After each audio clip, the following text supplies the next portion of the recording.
Yes, English literature, BA part second,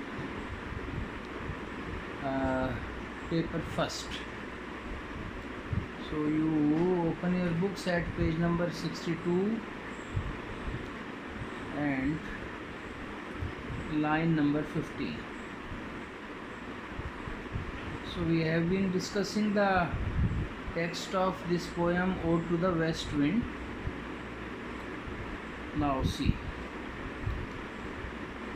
Thou on whose stream, so he is addressing the west wind, and he says, thou means you, on whose stream, तुम जिसकी धारा पर, stream का मतलब है धारा। तो दो प्रकार की धाराएं होती हैं, एक तो जल धारा पानी की और एक वायु की धारा। तो यहाँ वायु से मतलब है वेस्ट विंड से। Mid the steep skies commotion,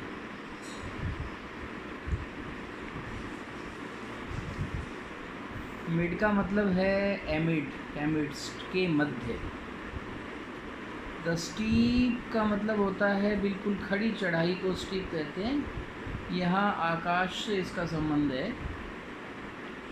steep का मतलब जो ऊंचा आकाश है। स्काईज कमोशन, कमोशन कहते हैं गहमा गहमी। तो वर्षा के दिनों में आकाश में गहमा गहमी होती है, बादल घुमड़ते रहते हैं और उसकी धारा पर जो है वेस्ट विंड की, वो बादलों का डिस्टरबेंस देखा जा सकता है। तो thou on who stream mid the steep skies commotion loose clouds, तो तुम्हारे आकाश की धारा में बड़े भारी डिस्टरबेंस के बीच में जो ढीले बादल हैं, loose clouds, like earth's decaying leaves, धरती की डिकेइंग का मतलब क्षय को प्राप्त हुई जो लीव्स हैं, आर शेड। तो जैसे इससे पहले के 4 स्टेंजाज में वर्णन था कि किस तरह से डेड लीव्स को जो है वो डिपॉजिट करती है विंड गड्ढों में, इसी तरह से अब वो पत्तियों की जगह जो है ये बादल हैं, लूज क्लाउड्स, जो ढीले बादल हैं। लाइक अर्थ डिकेइंग लीव्स, जैसे पृथ्वी की, धरती की डिकेइंग लीव्स हों, पुरानी सड़ी गली पत्तियां हों, आर शेड, उनको जैसे फेंका जा रहा हो, ऐसे तुम ढीले बादलों को फेंकती हो। शूक फ्रॉम द टेंगल्ड बोज, जो कि बादल, टेंगल्ड का मतलब उलझे हुए, बोज का मतलब है डाले, of heaven and ocean, heaven का मतलब यहाँ पर है स्काई, हेवन का मतलब कहीं कहीं स्वर्ग होता है, यहाँ पर आकाश है, एंड ओशन। तो आकाश और जो महासागर हैं, जैसे उनकी डालों से, शेक का मतलब हिलाना, शूक ये सेकंड फॉर्म है, शेक शूक शेकन, तो उनको तुम हिला डालती हो। अब ये वायु की शक्ति का वर्णन है कि वेस्ट विंड कितनी पावरफुल है कि जैसे डालों से पत्तियां गिरती हैं, ऐसे ही तुम स्वर्ग और यानी आकाश और समुद्र रूपी डालों से उन ढीले बादलों को गिरा देती हो, हिला हिला करके, जिससे कि वो इकट्ठे हो जाते हैं। Angels of rain, now 63 page number निकाल लीजिए, 18th line. Angels of rain, rain का मतलब है बारिश, एंड लाइटनिंग और बिजली। एंजल्स कहते हैं देवता को। तो ये बादल क्या हैं? ऐसा लगता है कि बादल और बिजली के ये देवता हैं। तो उनको तुम आकाश और समुद्र से कैसे? कि भाई समुद्र से बादल बनते हैं, फिर वो आकाश में जाते हैं, तो उनको छिटका देती हो, ढीले बादलों को उड़ा करके एक जगह ले आते हैं। There are spread on the blue surface of thine aery surge.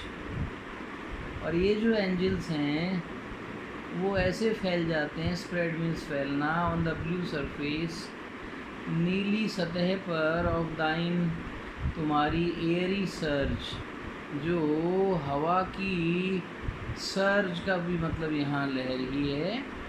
तो इस तरह की हवाई लहर पर जो ब्लू सरफेस है यानी आकाश की नीली सतह, उस पर तुम उन बादलों को छिटका देती हो, फैला देती हो। और वो बादल कैसे लगते हैं? Like the bright hair uplifted. तो जैसा पहले मैंने बता दिया था कि इस पोएम में सिमिलीज मेटाफर्स का बहुत शानदार प्रयोग है। सिमिलीज का मतलब दो चीज़ों का जहाँ नाम हो उनका कंट्रास्ट, और जहाँ नाम नहीं हो वो मेटाफर है। तो जब कंपैरिजन इस तरह का होता है, तो जब मेंशन होते हैं तो वो सिमिली कहलाती है, जब वो अनमेंशनड इम्प्लाइड होती है मीनिंग, तो वो मेटाफर कहलाती है। तुलना है इसका हिंदी में अर्थ है तुलना करना। तो अभी तुलना किससे कर रहा है? Like the bright hair. तो बादल ऐसे लगते हैं फिर वो हवा से, जब वो विभिन्न आकारों में गुच्छों की तरह लिपट जाते हैं। लाइक द ब्राइट हेयर, जैसे कि चमकीले बाल हों, अपलिफ्टेड फ्रॉम द हेड, जो कि सिर से ऊपर खड़े हुए हैं। अब आप कहोगे कि सिर से ऊपर बाल कैसे खड़े हो सकते हैं? वो तो नीचे लटकेंगे। तो आगे ये स्पष्ट हो जाएगा नेक्स्ट स्टेंजा में। Of some fierce Maenad. Fierce का मतलब होता है वेरी फोर्सफुल, वाइल्ड, अनकंट्रोलेबल, जो बहुत ही जंगली और खूंखार। हिंदी में खूंखार शब्द फियर्स के लिए अच्छा है। मीनार्ड कहते हैं, ये क्रिश्चियन माइथोलॉजी का रेफरेंस है कि जो शराब का देवता है, the God of wine is Bacchus, वो बैकस। और उसकी जो वोटरीज हैं, जो उसकी वर्शिपर्स हैं, ये नोट्स में भी आप पीछे देख लेना, दे रखा है। तो वो जैसे अपने सिर के बाल जो है वो बार बार ऊपर नीचे कर रही हों, इसलिए अपलिफ्टेड कहा है। किसी खूंखार भयंकर दिखने वाली शराब की के देवता की जो उपासिका है, वर्शिपर, उसको मीनैड कहते हैं। तो वो बाल फैलाए झूम रही हो, इस तरह से की आकृति बादलों की हो जाती है। तो ये सिमिली है। Even from the dim verge of the horizon, और जो डिम का मतलब धुंधली, वर्ज का मतलब है किनारा, ऑफ द होराइजन क्षितिज का, जहाँ धरती और आकाश मिलते हुए प्रतीत होते हैं, उसको होराइजन कहा जाता है। तो ऐसे क्षितिज के धुंधले किनारे से कोई ऐसा दूर से लगता है उन बादलों को देखकर कि शराब के देवता की कोई उपासना करने वाली इस प्रकार की अपने सिर के बालों को ऊपर नीचे झटक रही हो।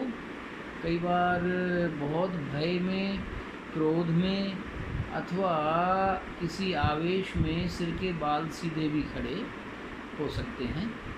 तो इस प्रकार की आकृति कुछ बादलों की बनती है। To the zenith height, zenith कहते हैं the top most point of the sky, आकाश का जो सबसे ऊपरी जो पॉइंट है, बिंदु है, वो जेनिथ है। तो उसकी हाइट, होराइजन यानी जहाँ धरती से आकाश मिला हुआ है उससे, यानी एक ऐसी डिग्री के एंगल पर जो सबसे ऊंचा प्रतीत होता हो, तो वहाँ पर ये बादल जो हैं ये इस प्रकार की आकृति अख्तियार कर लेती हैं। The locks of the approaching storm, और वो जो इस प्रकार के लॉक्स गुच्छे हैं ऑफ द अप्रोचिंग स्टॉर्म, आते हुए तूफ़ान के, तो वो ऐसा बताते हैं कि कोई स्टॉर्म यानी तूफ़ान आने वाला है। तो इस तरह की आकृति आपने बरसात के दिनों में देखा भी होगा कि जब बहुत गहरे काले बादल आ जाते हैं और वो झुक जाते हैं और उनमें से कुछ बालों की तरह गुच्छे भी नीचे निकल आते हैं, तो वो भारी वर्षा का संकेत, तूफ़ान का संकेत हो सकता है। Thou dirge of the dying year, you dirge का मतलब लिखिए डेथ सॉन्ग, तो मृत्यु संगीत के समान भी हो, ऑफ द डाइंग ईयर, मरते हुए साल की। तो मरता हुआ साल कैसे हो सकता है? ये पर्सोनिफिकेशन है।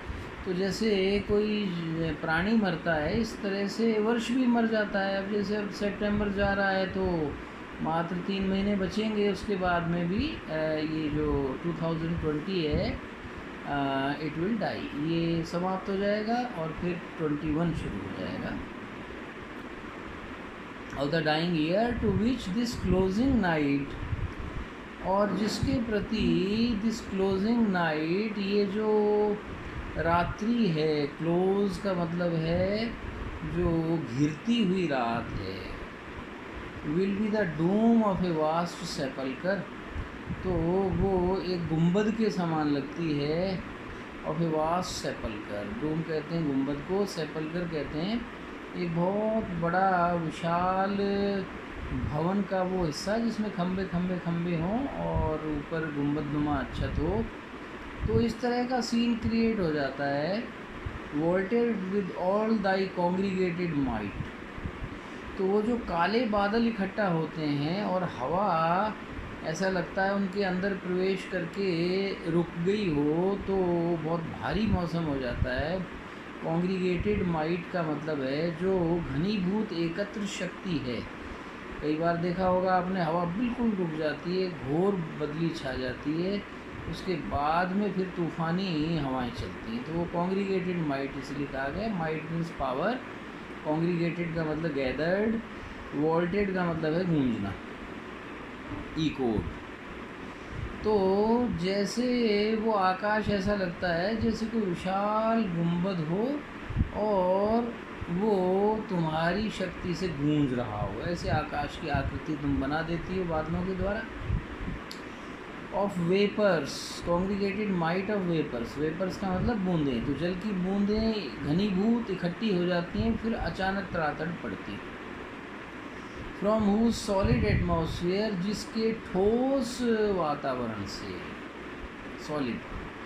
ब्लैक रेन, काली बरसात, एंड फायर, और आग एंड हेल और ओले, विल बर्स्ट, वो नीचे विस्फोट के रूप में आते हैं। ओ हियर, तो ऐसी हवा तुम सुनो। अब इसको दोबारा समझ लो। ब्लैक रेन क्यों कहा है? क्योंकि रेन तो कभी काली नहीं होती है। ब्लैक रेन का मतलब जो ब्लैक क्लाउड से बहुत भारी बारिश हो। एंड फायर, और फायर का मतलब जहाँ बिजली चमक रही हो, तो बिजली भी अग्नि तत्व है इसलिए फायर कहा। एंड हेल का मतलब, और बहुत मोटे मोटे ओले भी कई बार बादलों से फ्लेक्स वगैरह आते हैं अथवा हिमपात होता है, तो विल बर्स्ट, वो विस्फोट के रूप में आते हैं। ऐसी बारिश अपने राजस्थान में और ख़ास तौर पर अलवर ज़िले में आजकल नहीं होती है। बहुत पहले हुआ करती थी, लेकिन अब ऐसी बारिश नहीं है। तो ये वो उस समय का वर्णन है और उन देशों का वर्णन है मेडिटेरेनियन के आसपास जहाँ पर इस तरह की बारिश हुआ करती थी। तो भयंकर बारिश, साथ में बिजली और साथ में ओले वो आते हैं। यानी ये शक्ति वेस्ट विंड की दिखाई जा रही है कि वही तो बादलों को एकत्र करती है, वही बालों के गुच्छों के रूप में लाती है जैसे मीनाइड के बाल हों, और वही जो है बारिश करवाती है, तूफ़ान लाती है, बहुत ही भयंकर बिजलियाँ चमकती हैं, घोर बारिश होती है। ओ हियर, तो हे वेस्ट विंड सुनो। तो इस पर आप मार्क कर लीजिए। इसके नीचे जो ब्रैकेट में 3rd लिखा है, यहाँ से हम नेक्स्ट लेक्चर में शुरू करेंगे पेज नंबर 63 पर ही। तो थैंक यू, दैट्स ऑल।